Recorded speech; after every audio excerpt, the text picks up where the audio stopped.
Magandang araw mga malulenyo. Inihahatid ng MCBN ang mahahalagang balitang nangyari sa mga nakaraang araw. Sangguniang panlunsod ng Malolos, nanalo sa Gawad Galing Sanggunian. Turnover at ribbon cutting ceremony sa Panasahan Fishport, ginanap. Oryentasyon sa Universal Newborn Screening, idinaos. Koleksyon ng Malolos, lalo pang tumaas. Fiesta Republika, pinaghahandaan na. Korean Youth Exchange, suportado ng Rotarians ng Malolos. At sa mga detalye, Sangguniang panlunsod ng Malolos, nanalo sa Gawad Galing Sanggunian 2011. Ang Gawad Galing Sanggunian ay isang daan upang matukoy ang mga sangguniang bayan at sangguniang panlunsod na naging aktibo, mahusay at natatangi sa larangan ng pagbabatas at paglilingkod. Ang award na ito ay sinimula ni dating Gobernadora Josefina de la Cruz noong 1996. Noong 2003, nakamit ni kagalang-galang Christian Natividad ang karangalang maging natatanging konsehal ng bayan. Ngayong 2011, tinanghal na pinaka-natatangi sa Bulacan ang sangguniang panlunsod ng Malolos sa Gawad Galing Sanggunian 2011 na ginanap noong December 21, 2011. Ginawaran din ng parangal sina Konsehal Francisco Centeno Jr., Konsehal Alberto Ramos at Konsehal Crispin Erhas na nanungkulan ng 3 sunod-sunod na termino. Bilang pagkilala naman sa magandang attendance ni Konsehal Jesus Ricardo de Gala III, pinagkalooban siya ng Perfect Attendance Award. Natamo rin ni Konsehal de Gala ang karangalan bilang author ng Best Ordinance, ang Ordinansa numero 16, 2010. Isang ordinansa na nagtatakda na irehistro ang lahat ng paupahan sa lungsod at mga nakatira dito. Sa nakamit na pagkilala, sinabi ni Vice Mayor Gilbert Gatchalian na lalo pa nilang pagbubutihin na umangkop sa pagbabago na nagaganap sa lungsod. So gawin po natin yung mga dapat, gawin po natin yung mga posible, at sa mga susunod na panahon, hindi po natin namamalayan pati yung mga bagay na sa palagay natin ay hindi po natin kayang hakbangan, ay natural na po natin mahakbangan. Isang mapagpalang araw po at pagpalain po tayong lahat ng ating pong may kapal. Lubos na natuwa si Mayor Christian D. Natividad sa karangalang inani ng sanggunian. Wika niya, sa karangalang natamo, lalong magiging inspirado ngayon ang sangguniang panlunsod ng Malolos. Lalo silang magiging kaagapay sa daan tungo sa pagbabago at pag-inam ng buhay ng mga mamamayan ng lungsod. Ang nagbigay ng karangalan sa lungsod ng Malolos out of 3 cities and 21 municipalities sa buong Bulacan, ang pinaka-natatangi pong sangguniang panlunsod o local legislative body sa buong Bulacan ay ang siyudad po ng Malolos sa pangunguna ni Vice Mayor Bebong Gatchalian. Ang ating mga awardees na narito rin po, mga kasama natin, Konsehal Bert Ramos, palakpakan po natin. Konsehal Len Pineda, parang mga Ginoong Bulacan lang kayo. Konsehal Impin Erhas, Konsehal Unyo Centeno, Konsehala Alma Gatchalian, at sa lahat po ng buo-buo, alam ko naman kilala naman natin silang lahat, na nagbigay ng honor sa City of Malolos dahil sa kanilang kausay. Turnover at ribbon cutting ceremony ginanap. Ginanap ang turnover at ribbon cutting ceremony sa Panasahan Fishport at Cold Storage Facility noong January 10, 2012. Dumalo sa seremonya si Atty. Rizal de Mendoza bilang kinatawan ni Mayor Christian D. Natividad. Engineer Mike Lamberto, kinatawan ni Engineer Paz Jr., General Manager ng Philippines Fisheries Development Authority. Barangay Captain Peter Panganiban, Victorino Aldaba Jr., Department Head ng City Economic Enterprise Development Office, mga tauhan ng CEEDO at pamahalaang lungsod at mga mamamayan ng Malolos. Nagsimula ang gawain sa misa na pinangunahan ni Father Renato Brion. Sa pagbati ni Atty. Mendoza, City Administrator, kanyang sinabi na ang pasilidad na pinondohan at ginawang Philippine Fisheries Development Authority ay sinimulang gawin noong 2011 at natapos at itinurn over ngayong Enero 10, 2012. Magagamit natin ito para sa ikaayos din at tagumpay pa ng hanap buhay dito sa Fishport na ito. So kayo po lahat ay aking welcome dito po sa ating po mga bisita. Welcome natin dito sa Barangay Panasahan sa lungsod ng Malolos.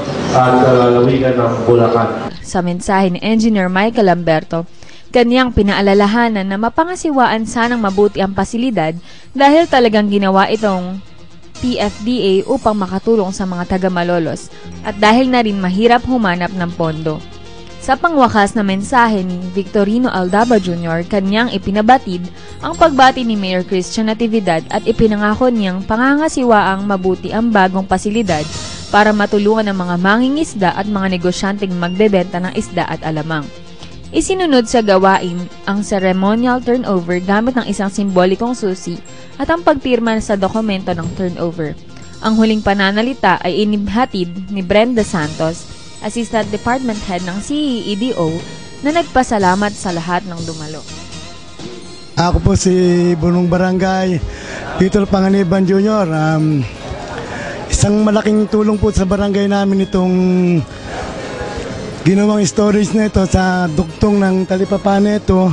Hindi lamang sa mga nagninegosyo ng isda, kundi sa mga mupunta rito mga mangangalakal.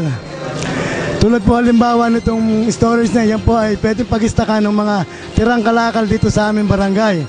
Tulad po ng alamang, isda, at sugpo. At tungkol naman po dito sa mga sa space na nagawa nitong bagong gusali nito, isang malaking tulong din po para sa kaluluwag ng trapiko dito sa aming barangay. Kaya kami po, kasama ko po ang buong Sangguniang Barangay ng Panasan, ay buong puso nagpapasalamat sa mga may kinalaman sa proyekto nito. Maraming salamat po. Ako po si Amada Keto, na kasalukuyang nangungupahan sa Kalen. Malaking tulong po itong binigay niyo sa amin.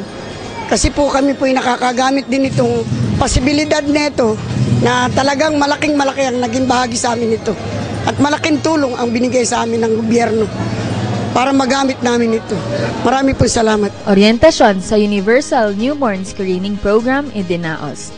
Bilang bahagi ng seryosong advocacy sa Universal Newborn Hearing Screening Program, idinaos ang isang orientasyon hinggil dito noong January 10, 2012 sa Malolos Eye, Ear, Nose Hospital sa lungsod ng Malolos. Ang gawain ay sa pakikipagtulungan ng St. Francis School VSA Arts Philippines Incorporated, JICA Philippines, Malolos EENT Hospital, Department of Health at City Government of Malolos sa pangunguna ni Mayor Christian D. Natividad. Ang pagkabingi ay isa sa karaniwang kapansanan ng mga sanggol sa mundo. Base sa impormasyon ng National Institute of Health, 2 hanggang 4 na sanggol sa 1,000 ay ipinapanganak na may kapansanan sa pandinig. Ang batang bingi ay maaaring mahirapan sa pakikipag-usap o sa pag-aaral, kaya kailangang maagang matukoy agad ang pagkabingi para mabigyan ng kaukulan at wastong rehabilitasyon sa maagang panahon. Sa unang bahagi ng programa, naghatid ng maikling mensahe si Abogado Rizaldo Mendoza at kanyang pinuri ang gawain na sang-ayon sa kanya ay lalo nang magpapatingkad sa mga pagsisikap para sa isang malusog na pamayanan. Projects of our city government, to provide good health and proper maintenance of a healthy body. Nang dumating si Mayor Christian D. Natividad, kanya namang ipinahayag sa nasabing orientasyon na kapuri-puri ang programa na bukod sa kauna-unahan sa Pilipinas ay masisigurong kalusugan ng mga sanggol sa lungsod. Kanya ring ipinahayag na handa siyang tumulong sa ikapagtatagumpay ng proyekto. Idinagdag ni Mayor Christian na tatalakayin niya ang programa sa pulong ng Rotary Club kung saan siya ay pangulo. Kaya kami po ay nagpapasalamat with our foreign partners, with our private partners na narito na tumulong po sa City of Malolos para kami ang maging una to become the first beneficiary of this very good project na makikita po natin na nakakatulong ng malaki, especially doon sa mga newborn naming mga mamamayan dito sa City of Malolos. And after po nito, we will sit down together with the Rotary Clubs of the City of Malolos and the City Government of Malolos on how we could be partners on this program. We will help, we will try to subsidize the other expenses together with the other private non-government organization of the City of Malolos. Natuwa si Dr. Charlotte M. Chong, Deputy Director ng Philippine National Ear Institute at isa sa mga nangunguna sa advokasiyang ito sa mga tinura ni Mayor Christian. Sinabi niya na hindi siya nagkamali na dito sa Malolos ilunsad ang programa na kauna-unahan sa Pilipinas dahil ang punong lungsod ay nagpapahalaga sa kalusugan ng mga sanggol. Matapos ang oryentasyon, isinunod ang pagbabasbas ng kwarto na pinagdausan ng mismong oryentasyon. Ang kwarto ay tinawag na Armando T. Chong Conference Room. Si Father J. Lina ang nanguna sa pagbabasbas at pagdarasal. Masayang nagpa-unlock si Mayor Christian, ang mga Hapones na panauhin, mga doktor ng rural health units at mga barangay health workers na nakilahok sa pagbabasbas. Koleksyon ng Malolos lalo pang tumaas. Tuwang-tuwa si Mayor Christian D. Natividad dahil tumaas ang koleksyon ng buwis ng tanggapan ng Ingat Yaman sa Malolos. Dahil dito, umakyat sa pang-8 pwesto ang ranking ng Malolos mula sa rank na pang-13 sa lungsod sa rehiyon. Ang koleksyon sa buwis noong 2010 ay umabot sa higit 180 milyon. Mas mababa ito sa higit 215 milyon mula noong Enero hanggang Nobyembre noong 2011.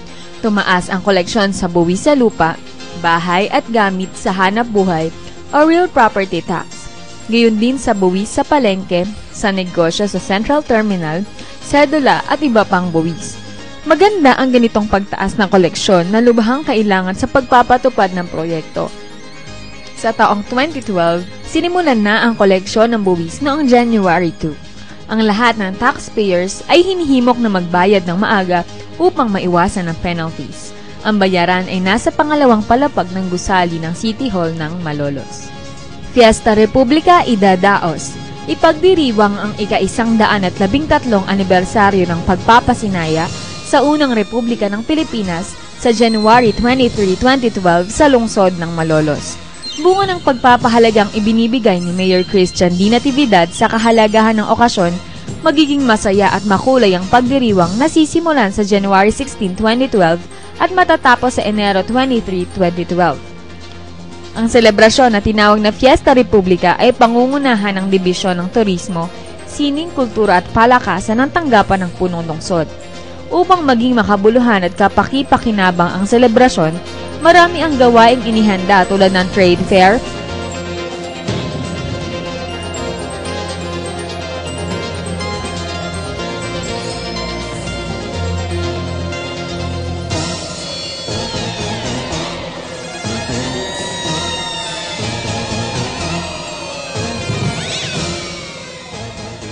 lakbay kasaysayan, handa ang Malolenyo, hari at reyna ng Kundiman, Dulansangan Street Theater, at bayani at bituin ng Malolos kung saan pararangalan ang mga artistang Malolenyo at mga taong malaki ang kontribusyon sa pag-unlad ng ating dakilang lungsod. Bibigyan din ng kanika-nilang araw ang iba't ibang sektor tulad ng kalikasan, mga naghahanap buhay, kalusugan, agrikultura, kababaihan, senior citizen at kabataan. Sa selebrasyon, sama-samang kikilos ang Department of Education, City Environment and Resource Office, City Training, Education and Cooperative Office, City Agriculture Office, City Welfare and Development Office, City Interior and Local Government Office, Samahan ng mga Kapitan, City Information Office, City Administrator's Office at City Mayor's Office. Layunin ng pagdiriwang na gunitain ang kadakilaan ng ating mga ninuno na nagpamana sa atin ng demokrasya na ating pinakikinabangan ngayon. May pakikita rin sa isang linggong pagdiriwang ang kultura, kalinangan, produkto, kaluto at magagandang katangian at kakayahan ng mga Malolenyo. Higit pa dito, ang araw ay pagpipista ng lahing Pilipino sa kanyang galing at pagkamakabansa. Naniniwala ang Administrasyong Natividad na mas maiintindihan ng kabataang Malolenyo kung saan pupunta ang lungsod ng Malolos sa pamamagitan ng pag-unawa nila sa ating nakaraan. Korean Youth Exchange, suportardo ng Rotarians ng Malolos. Nag-courtesy call sa punong lungsod Christian D. Natividad ang 19 na miyembro ng Korean Youth Exchange noong January 4, 2011 upang makita at makausap ng personal ang punong lungsod. Kasama ng mga mag-aaral ng Korean Youth Exchange ang mga kasapi ng Rotary Club of Malolos na pinamumunuan ni Presidente Jeric De Gala. Kasama ang mga dating presidente na sina George Bunuan, Andy Del Rosario, Ed Bernal, Kin Lagman, Virgilio Valenzuela at Kenneth Bautista. Ang nasabing mga Koreano ay nagpunta dito sa Pilipinas upang mag-aral ng Ingles. Ang kanilang team leader na si Kim Ye-sol ang namuno sa kanila sa pag-aaral at pamamasyal sa Pilipinas, partikular dito sa Malolos. Sa pakikipag-usap ng mga Koreano kina Mayor Christian at mga kasamang Rotarians, inilahad nila ang kanilang mga balak gawin dito sa Malolos sa loob ng 3 linggong paglagi nila dito sa Pilipinas. Matapos ang pakikipag-usap kay Mayor Christian, naglakbay-aral ang mga kabataan sa Malolos kung saan nilibot nila ang Basilica Minore ng Katedral, Casa Real at Baraswain Church. Matapos ang kanilang paglilibot, sinundan ito ng masayang salo-salo. Ang mga kabataang Koreano na anak ng mga Rotarians sa Korea ay kinukupkop ng mga Rotarians habang sila ay nasa Pilipinas. Samantala, ihahatid sa atin ni RJ Borlongan ang isang aksidente na na-cover ng MCBN team. Isang lasing na lalaki na nakasakay sa bisikleta ang humampa sa isang kotseng Kia Picanto noong January 10, 2012 dakong alas 3 ng hapon sa Barangay Catmon, City of Malolos. Nang dahil sa lakas ng impact, bumagsak ang lalaki sa sementadong daan na duguan. Agad naman dumating ang Malolos Rescue Squad upang siya ilapatan ng paunang lunas at saka siya dinala sa Bulacan Medical Center. Paalaala sa aking mga kapwa Maloleño, huwag magmamaneho ng kotse, motor o bisikleta, lalo't kung tayo'y lasing. Yan po ang mga balitang hatid ng MCBN. Ako po si Roan N. Dionisio, nag-uulat.